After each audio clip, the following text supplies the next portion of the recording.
Bab 166. Zelda Maine tersenyum. Pria terkuat. Chuck Cannon tersipu. Itu adalah tujuannya, tetapi Zelda dan Queenie sama-sama tahu apakah dia sebenarnya kuat atau tidak. Chuck menyetir dan berhenti membicarakannya.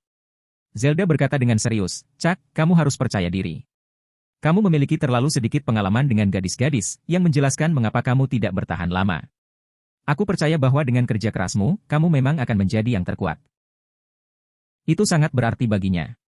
"Terima kasih, Zelda," kata Chuck. "Untuk apa?" Zelda menggelengkan kepalanya, tetapi ketika dia melihat kaki Chuck gemetar, dia tertawa dan bertanya, "Apakah kamu ingin aku menyetir?" Chuck mengangguk. Dia telah melakukan terlalu banyak jongkok kemarin, jadi kakinya mati rasa sekarang. Jika dia terus berlatih seperti itu pasti akan menghasilkan hasil yang bagus.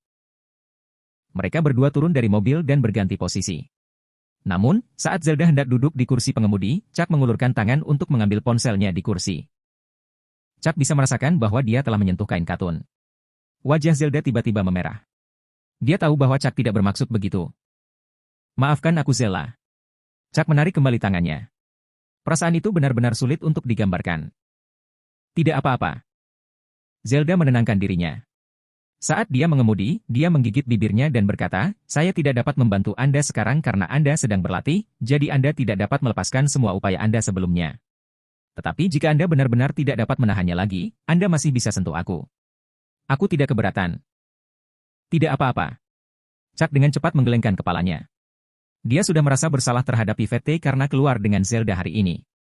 Jika dia menyentuhnya, itu akan lebih salah. "Baiklah kalau begitu." Zelda sedikit kecewa dan menghela nafas dalam hatinya. Bagaimana dia harus meletakkannya? Meskipun dia tahu bahwa mereka tidak akan pernah bersama, dia masih tidak bisa menahan diri. Bagaimanapun, Chuck sudah memiliki tempat di hatinya. Meskipun itu tidak dimaksudkan, tetapi jika Chuck bersedia atau masih membutuhkannya, dia tidak akan menolaknya.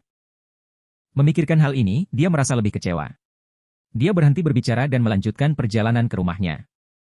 Opulent Ceretriat adalah restoran yang sangat terkenal. Itu boros seperti sebuah resor liburan.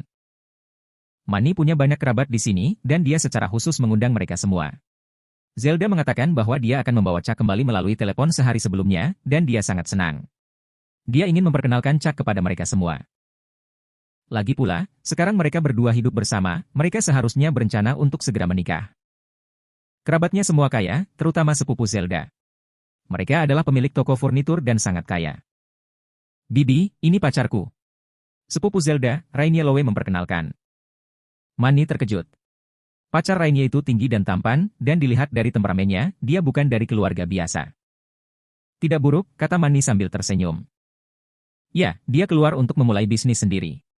Sekarang, perusahaannya bernilai sekitar $300 juta, kata Rainier. "Sungguh pria yang luar biasa." Manny terkejut. Tidak mudah bagi perusahaan startup untuk memiliki nilai pasar yang begitu tinggi. Ekspresi Manny membuat kekasihnya, Wallace Hane, terlihat bangga. Dia sangat menikmati kekaguman mereka. "Ya, kami berencana untuk menikah bulan depan." Rainier tersenyum. "Selamat." "Ngomong-ngomong, di mana Zelda? Bukankah kamu mengatakan bahwa dia akan membawa pacarnya ke sini hari ini?" Rainier bertanya dengan rasa ingin tahu. "Ya, dia membawanya ke sini." "Apa yang dia lakukan?" "Saya tidak tahu secara spesifik, tapi saya pikir dia punya plaza." "Dia pemilik plaza," kata Manny. "Pemilik alun-alun?" Rainier terkejut. Apakah Zelda benar-benar berhasil menemukan suami yang begitu kaya? "Ya." "Kotak itu pasti sangat besar, ya?" "Sebenarnya tidak terlalu besar," kata Manny. "Kotak Chuck sebenarnya sangat kecil, setidaknya itulah yang dia pikirkan. Bahkan jika itu tidak sebesar itu masih harus bernilai lebih dari $100 juta. Itu belum tentu benar. Jika tidak terlalu besar, maka tidak banyak pemilik yang menghasilkan banyak dari mereka. Beberapa bahkan mencatat kerugian." Wallace menggelengkan kepalanya. Manny menggelengkan kepalanya dan tidak banyak bicara. "Benar. Saya mendengar bahwa seseorang telah membuka alun-alun selama lebih dari setengah tahun sekarang. Tidak banyak orang di sana, jadi tidak banyak toko yang disewakan. Jika ini terus berlanjut, pemiliknya akan segera bangkrut," tambah Rainier. "Ini benar. Dia punya teman yang mengelola toko di alun-alun. Dia mengatakan bahwa pemilik alun-alun berencana untuk membuang semuanya, dan karyawan di alun-alun masih belum menerima gaji mereka. Hal-hal tidak optimis bagi mereka." Itu belum tentu benar. Saya pikir plaza pacar Zelda cukup menguntungkan. Seorang wanita mengenakan hot pants, yang pergi ke sana bersama Manny, datang dan berkata. Wanita yang mengenakan celana jeans ketat juga datang. Ya, begitulah menurutmu. Tapi hanya dia yang jelas apakah dia mendapat untung atau tidak. Raini tidak senang. Dia tidak terlalu menyukai kedua wanita itu. Tetap saja, mereka adalah sahabat Manny, jadi dia tidak bisa bercerita banyak tentang mereka. Anda akan tahu jika Anda pergi dan melihat sendiri, kata wanita dengan celana jeans ketat. Jika dia begitu kaya, maka aku benar-benar ingin melihat seperti apa pacar Zelda. Raini mengerucutkan bibirnya. Ya, Zelda akan datang, kata wanita muda dengan hot pants. Mereka melihat ke atas dan menemukan bahwa Zelda sedang mengemudi. Raini mengerucutkan bibirnya. Bukankah itu mobil yang dibeli Zelda? Dia bahkan tidak punya mobil sendiri dan perlu mengambil mobilnya. Kurasa alun-alunnya tidak begitu baik dan akan segera ditutup. Chuck dan Zelda berjalan mendekat. Manny dan dua sahabatnya senang, tapi saat Rainier melihat Chuck, dia menggelengkan kepalanya. Dia tidak setampan pacarnya, dan ada apa dengan kakinya? Dia bahkan tidak bisa berjalan dengan benar. Apakah mereka melakukannya tadi malam? Sungguh pria yang tidak berguna. Orang yang lemah seperti itu tidak akan baik untuk prospek masa depan mereka. Beberapa kerabat lainnya juga datang untuk menjenguk pacar Zelda. Tetapi setelah melihat Chuck, mereka menggelengkan kepala. Pertama-tama, dia tidak punya mobil. Dia tidak berjalan secara alami, mungkinkah mereka melakukannya tadi malam? Tidak hanya dia miskin, tetapi dia juga tidak mampu di tempat tidur. Bagaimana dia menemukan pacar seperti dia? Mungkin dia adalah anggota staf dari beberapa perusahaan yang mendapatkan gaji kecil tetapi cukup beruntung untuk bertemu Zelda. Dia pasti memanfaatkannya. Mereka terkejut dan merasa perlu mengingatkan Manny atau Zelda untuk mempertimbangkan kembali pria ini. Chuck, apa kalian berdua? Manny kaget dan heran. Melihat kaki Chuck yang gemetar, apakah ini berarti akan ada kabar baik dari mereka? Kedua sahabatnya juga tertawa. Bu, jangan terlalu banyak berpikir. Chuck hanya. Zelda tersipu. Kenapa wajah ibunya terlihat seperti ini? Dia hanya berlatih terlalu banyak tadi malam. Aku pernah ke sana melakukan itu, anakku. Aku mengerti. Semuanya, ini pacar putriku, Chuck Cannon. Manny tersenyum bahagia. Dia bingung dengan kerutan di wajah kerabatnya. Apa yang salah? Apakah dia benar-benar pacar Zelda? Salah satu kerabat bertanya. Mereka berpikir bahwa Chuck bukanlah pacar yang layak untuk Zelda. Ya. Manny mengangguk. Dia sepertinya tidak cakap seperti pacar Rainier. Pacar Rainier memiliki sebuah perusahaan dan sangat kaya. Sebaliknya, pacar Zelda tampaknya tidak begitu baik. Tapi setidaknya mereka terlihat serasi. Bagaimana kamu bisa puas dengan begitu mudah? Kamu tidak bisa menerima pria seperti ini selama sisa hidupmu, bukan? Seorang wanita paruh baya datang. Zelda, apa yang pacarmu lakukan? Baiklah, mari kita tanyakan padanya. Semua kerabat lainnya juga mengatakan. Bagaimanapun, mereka menyukai Zelda dan tidak ingin dia menderita di masa depan. Orang yang dia bawa ini jelas tidak cocok dengannya. Sebagai kerabatnya, mereka benar-benar harus mengingatkannya. Dia masih mahasiswa, kata Zelda percaya diri. Apa? Seorang siswa? Tidak heran dia bahkan tidak punya mobil. Dia tidak bisa bersamanya. Dia terlalu muda, dan dia mungkin tidak baik. Kurasa itu juga bukan ide yang bagus. Manny tidak senang mendengarnya. Pacar putri saya masih belajar, tetapi dia memiliki alun-alun di bawah namanya. Plaza? Apakah dia dari keluarga kaya? Penampilan menipu, apakah itu tipu muslihat? Saya pikir itu mungkin. Tidak mudah mengoperasikan plaza saat ini, banyak dari mereka yang mengalami kerugian. Bagaimana kabar plazanya? Seorang kerabat bertanya padanya. Cukup bagus, kata Zelda. Dia bisa melihat bahwa lalu lintas pejalan kaki di alun-alun meningkat, dan itu pertanda baik. Cukup bagus? Maka itu pasti hanya rata-rata. Mungkin itu bahkan tidak menguntungkan. Mereka semua mulai berbisik-bisik. Memiliki alun-alun di usia yang begitu muda? Dia ditakdirkan untuk gagal. Mereka semua merasa bahwa Manny mengatakan ini demi putrinya, tetapi melihat Chuck, mereka tidak percaya bahwa dia adalah pemilik alun-alun. Bab 167. Semua kerabatnya memandang rendah Chuck Cannon, membuat Manny sangat marah dan malu. Mengapa mereka semua berpikir bahwa Chuck sangat tidak mampu? Semua orang mengira alun-alun Chuck palsu, dan dia pasti akan mencatat kerugian? Manny menghela nafas dan tidak tahu bagaimana menjelaskannya. Paman, tolong jangan katakan itu. Plaza pacar Zelda baik-baik saja. Manny menggelengkan kepalanya.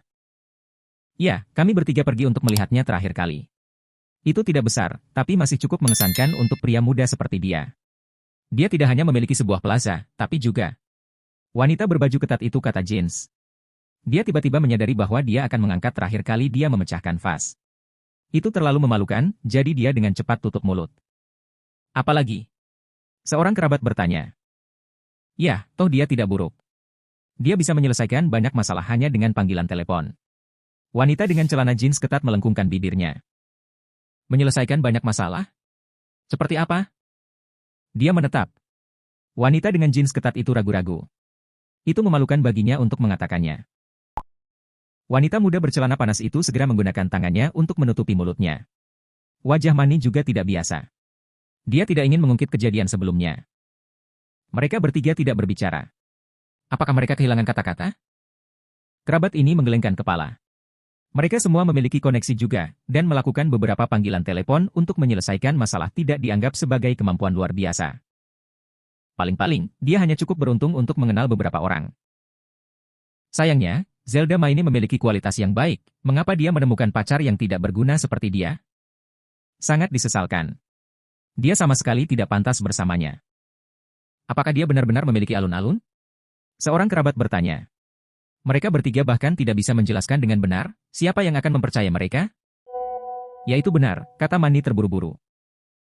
Ayo sekarang, kita semua adalah saudara, dan kita semua mencari Zelda. Tidak perlu membohongi kita. Salah satu kerabat menghela nafas dan menggelengkan kepalanya. Mereka semua adalah keluarga, jadi mengapa dia harus berbohong demi reputasinya? Dia bahkan tidak bisa melanjutkan kebohongannya sekarang. Mereka semua menghela napas dan lebih memandang rendah Chuck. Dia jelas memanfaatkan Zelda. Itu sangat memalukan. Manny cemas. Bagaimana hal-hal sampai ke titik ini? Pacar putriku benar-benar memiliki alun-alun. Itu hanya di sebelah sekolahnya, aku pergi ke sana terakhir kali. Tidak apa-apa. Kamu tidak perlu mengatakannya lagi, Manny. Kami percaya bahwa dia memiliki sebuah plaza. Ya. Kami semua percaya itu. Mereka semua menghela nafas dan menggelengkan kepala. Sebenarnya, mereka tidak percaya sama sekali. Demi Manny, mereka hanya berpura-pura. Manny menjadi semakin cemas, dan kedua sahabatnya tidak berdaya. Suasana menjadi canggung. Rainy Lowe dan pacarnya Wallace Hane saling berpandangan, lalu tersenyum. Wallace merasa sangat bangga pada dirinya sendiri sekarang. Zelda merasa kasihan pada Chuck. Dia membawanya ke sini hari ini untuk berpura-pura menjadi pacarnya. Tapi dia tidak berharap kerabatnya semua memandang rendah dia. Dia menatapnya dengan tatapan meminta maaf. Dia hanya seorang siswa tetapi dia dipandang rendah oleh kerabatnya. Chuck tidak peduli. Dia akan pergi setelah menyelesaikan pekerjaannya berpura-pura menjadi pacar Zelda. Dia menantikan untuk membeli mobil itu untuk Yvette. Baiklah, semuanya, cukup bicaranya. Kita kenal dia sekarang. Ayo makan. Aku lapar. Seorang kerabat yang diusulkan. Dia tidak tertarik membahas tentang Chuck. Ya. Tidak ada yang perlu dibicarakan. Ayo makan. Kerabat lainnya juga mengatakan demikian. Manny menghela nafas dan mengatur agar semua kerabatnya duduk. Chuck, ayo makan, bisik Zelda. Dia ingin menghiburnya dengan memeluknya. Bagaimanapun, dia 10 tahun lebih tua darinya. Dia merasa bahwa dia harus melakukan ini, tetapi ada begitu banyak orang di sekitar. Bisakah dia melakukan ini? Tentu. Chuck mengangguk. Dia belum makan apapun di pagi hari, dan dia sudah sangat lapar. Semua orang mengambil tempat duduk mereka. Zelda bertanya kepada ibunya dengan suara rendah, "Di mana ayah? Apakah dia tidak ada di sini pada acara yang begitu penting?" Manny kemudian mengatakan kepadanya bahwa dia keluar untuk negosiasi bisnis yang penting. Zella mengangguk. Hidangan segera disajikan, dan semuanya tampak menggugah selera. Mereka sudah siap untuk makan. Pada saat ini, Rainier berkata, Wallace memiliki seorang teman yang memiliki sebuah puri Prancis. Dia memberinya 3 botol Lafite dari tahun 1982. Ini adalah acara khusus hari ini, jadi dia membawanya ke sini. Silakan coba. Wallace mengeluarkan botol anggur dari tasnya. Itu dikemas dengan indah dan terlihat sangat vintage. Bahkan sebelum dia membuka botol anggur, aroma anggur telah tercium di udara. Itu benar-benar Lafite 1982? Wow, aku sangat beruntung hari ini. Wow, aku sudah lama ingin mencoba anggur ini. Anggur yang biasanya aku minum itu palsu. Jika ini benar-benar berasal dari istana Prancis, maka itu pasti yang asli. Rainier, pacarmu benar-benar sesuatu. Beberapa kerabat segera menjadi bersemangat. Rainier tersenyum, dan Walis membuka botolnya. Dengan pop, aroma anggur meresap ke udara. Paman dan bibi yang terkasih, tolong tunggu sebentar. Ini akan terasa lebih enak setelah kita membiarkannya bernafas, kata Walis. Kerabat yang hadir semua tidak bisa menunggu lebih lama lagi. Lafite otentik ini sulit didapat. Setelah membiarkan anggur bernafas, Walis tersenyum sambil menuangkan anggur untuk semua orang. Ketika dia menuangkannya untuk Zelda, Walis berkata, silakan minum, anggur ini sangat enak. Tidak, terima kasih. Aku akan menyetir nanti, jadi aku tidak bisa minum. Zelda menggelengkan kepalanya. Kalau begitu, bagaimana kalau pacarmu mencoba sedikit? Anggur jenis ini bukan sesuatu yang sering kamu coba, Walis memandang Chuck dan berkata, menuangkan sedikit untuknya. Zelda mengerutkan kening. Apa yang dia maksud? Anggur ini benar-benar halus. Ini enak. Seorang kerabat berkata. Walis, terima kasih telah mengizinkanku minum anggur yang enak hari ini. Beberapa kerabat sangat senang dan merasa bahwa perjalanan ini sudah sepadan. Bagaimanapun, mereka memiliki kesempatan untuk mencicipi anggur yang begitu baik. Manny merasa sangat malu sekarang. Semuanya hancur tepat di hadapannya. Dia ingin memperkenalkan Chuck kepada mereka, tetapi dia tidak pernah berharap mereka semua memandang rendah Chuck seperti itu. Dan kini sorotan itu malah direbut pacar Rainier.